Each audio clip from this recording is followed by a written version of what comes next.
September 21, 1953, Kimpo Air Base, South Korea. American servicemen are eating lunch when the air raid sirens start screaming. Across the runway, a MiG-15 fighter jet is diving straight toward them at over 400 miles per hour. Ground crews scatter. Gunners sprint to their positions. Everyone is thinking the same thing. The communists are attacking, but then something unexpected happens. The MiG does not strafe the runway. It does not open fire. It just lands. The canopy pops open and out climbs a 21-year-old North Korean pilot in full uniform, hands raised high above his head, surrendering.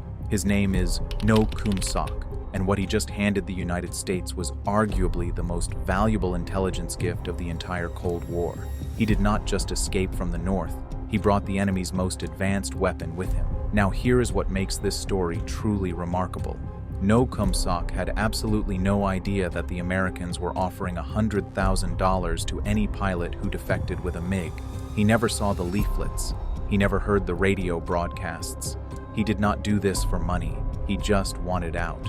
And in doing so, he pulled off one of the most daring defections in modern history, changed how aerial warfare was understood, and gave up his entire identity in the process. To understand why this matters so much, you need to understand what the MiG-15 meant in 1953. The Korean War had been going on for 3 years at that point. American F-86 Sabres were getting torn apart in the skies above what fighter pilots called MiG Alley. The Soviet-built MiG-15 was faster than anything the West had. It climbed higher, and it hit harder. American pilots were dying, and no one on the ground could fully explain why. The MiG was a complete mystery. Every time one crashed in combat, it was either obliterated on impact or recovered by communist forces before American teams could reach it. So, in April 1953, the CIA launched Operation Moolah. They printed millions of leaflets in Korean and Chinese, promising $50,000 to any pilot who defected with a MiG-15 intact. In today's money, that is roughly $500,000. The leaflets were stuffed into artillery shells and scattered across North Korean air bases. Bombers dropped them near the Yalu River. Radio broadcasts beamed the offer into communist-controlled airspace around the clock. The problem? Almost no one actually received them. North Korean pilots were kept under constant surveillance. Being caught reading enemy propaganda was not just a risk to your career, it was a death sentence. And even if a pilot wanted to defect, the mechanics of pulling it off were almost impossible. You always flew in formation. Your fuel was rationed to the exact amount needed for the assigned mission. Your flight path was tracked from the ground. One unexplained deviation, and your own wingman had standing orders to shoot you down. Which brings us to who No Kum-Sok actually was. He was born in 1932 in Sinuiju, a port city sitting right on the border with China. His father was a successful businessman who had supported Korean independence from Japanese rule.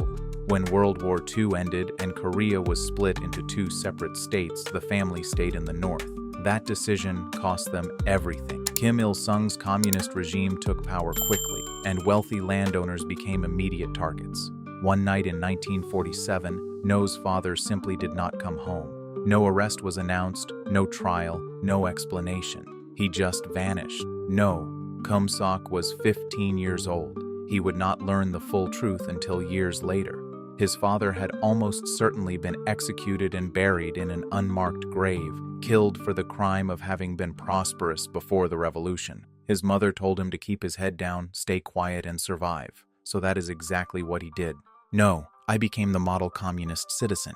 He joined the youth league. He memorized Marxist theory. He volunteered for extra shifts at the collective farm. He smiled at propaganda rallies and applauded in all the right places. Inside, he was furious. Outside, he was the picture of loyalty. When the Korean War began in 1950, No saw an opening. The regime urgently needed pilots, which meant flight training was available. Fighter pilot training meant education, status, and access to aircraft. He applied to the North Korean Air Force Academy and scored at the top of every exam. At 18, he entered flight school. The instructors were Soviet officers who communicated through translators and treated their Korean students like disposable assets.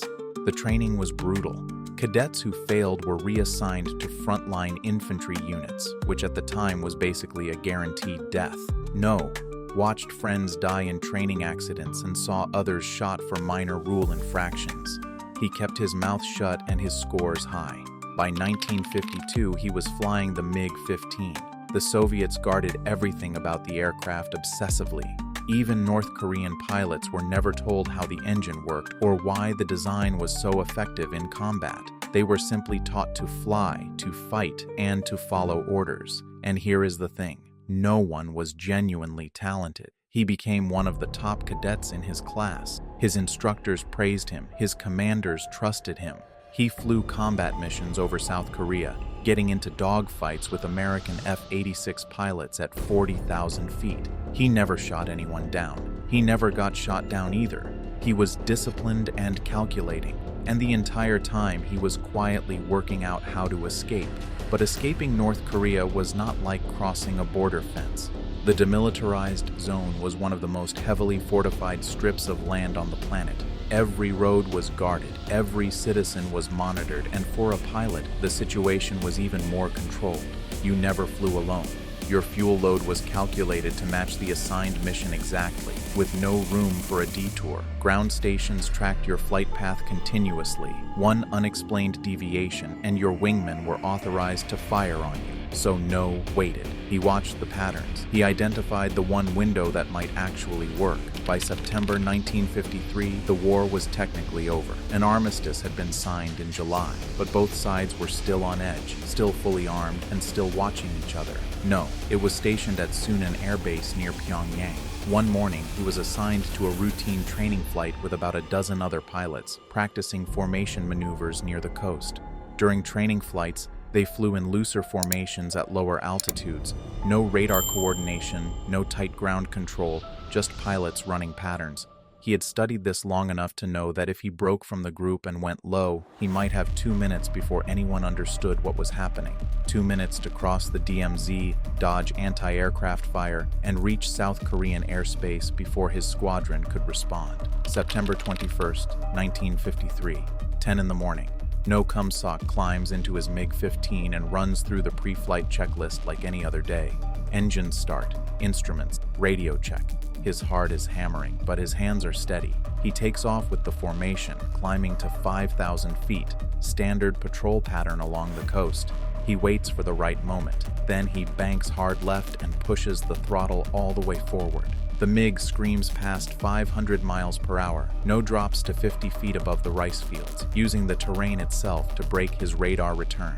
Behind him, his squadron is shouting over the radio. "No, what are you doing? Return to formation immediately." He yanks out his radio headset and throws it aside. No going back. The DMZ appears ahead of him. He can see the barbed wire, the minefields, and the guard towers. Anti-aircraft batteries open fire. Tracer rounds flash past his cockpit. A burst of flak rattles the fuselage. He is flying so low he can see North Korean soldiers on the ground staring up at him in complete disbelief. Then he crosses the line. 1 second he is in North Korea. The next day he is in South Korea. But now he has a new problem: landing without getting shot down by the Americans. From their perspective, a North Korean MiG just violated their airspace at combat speed. This was either a defection or a suicide attack, and no one on the ground had time to think it through carefully. Kimpo Air Base erupts into chaos. Alarms go off everywhere. Pilots sprint to their F-86. Ground crews dive into bunkers. Now drops his landing gear and flaps, bleeding off speed as fast as the aircraft will allow.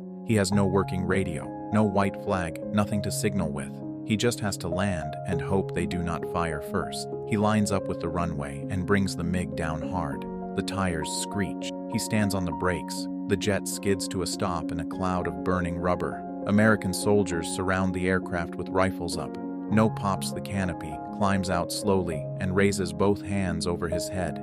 He does not speak any English. He just smiles, the biggest, most terrified smile of his life. For about 30 seconds, no one moves. Then an intelligence officer runs up, reads the situation, and starts shouting for everyone to stand down. Someone finds a translator. And that is when No Kum-Sok learns about Operation Moolah. That is when they tell him about the $100,000 reward. He had no idea, none at all. He had risked his life, left his family behind permanently, and accepted that he could never go home, all for reasons that had nothing to do with money. The Americans did not care much about the reasons. They cared about the MiG. Within hours, engineers, test pilots, and intelligence officers were swarming over the aircraft. For 3 years, it had been an unknown, and now it was sitting on an American runway in perfect working condition. They measured every panel. They photographed every component. They pulled the engine apart piece by piece. What they found changed how the United States understood the air war. The MiG's engine turned out to be a modified British design, one the British had sold to the Soviet Union before the conflict started. American planners had not known this. The airframe was lighter than expected, which explained the aircraft's climb rate.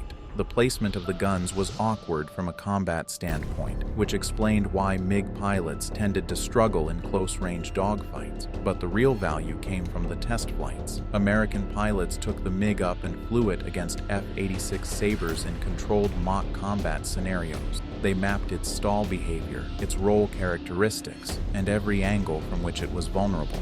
They designed new tactics around those weaknesses. Within months, that information was distributed to fighter squadrons across the entire U.S. Air Force. The kill ratio shifted. The MiG-15 was still a capable aircraft, but it was no longer a mystery. As for the MiG itself, the Air Force turned it into a publicity event. It went on tour across the United States, appearing at air shows and drawing enormous crowds. Newsreel cameras filmed it from every angle. The Soviets demanded its return. The U.S. declined. The aircraft eventually found a permanent home at the National Museum of the United States Air Force in Dayton, Ohio, where it still sits today, displayed in its original North Korean marking. You can walk right up to it.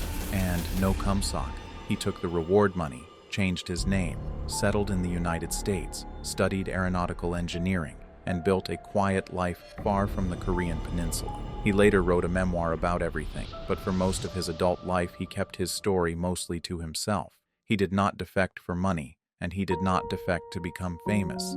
He defected because he had been watching his country slowly destroy everything his family ever had, starting with his father, and he decided one morning in 1953 that 2 minutes of pure terror was worth the rest of his life lived somewhere else. The Cold War produced a lot of intelligence coups, a lot of defectors, and a lot of stolen secrets, but very few of them came from a 21-year-old who had simply decided he was done, climbed into a jet, and pointed it south.